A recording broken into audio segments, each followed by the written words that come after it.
Hello, assalamualaikum semua. Hari ini kita ada satu laptop Asus X445L.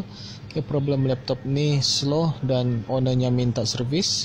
So kita buka semua cover dan keluarkan dia punya motherboard, dan kita akan buka dia punya kipas dan dia punya heatsink untuk buat kerja-kerja pembersihan.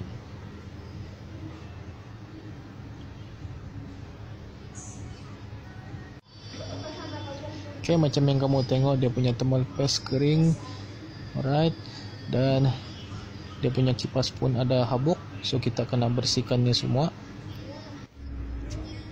kena ganti thermal paste baru.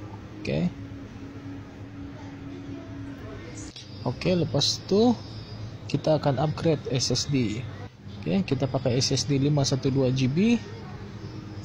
Pasang semua dan format Windows 10. Lepas format, kena buat driver installation, and then kita buat Windows update. Windows update penting untuk operating system tu berjalan dengan lancar. Lepas tu bolehlah test run, kita cek audio, cek internet, cek software-software yang diinstall semua sebelum serahkan kepada customer.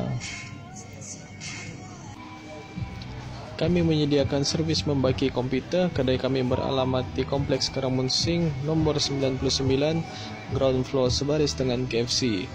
Jemput datang semua. Assalamualaikum. Thank you.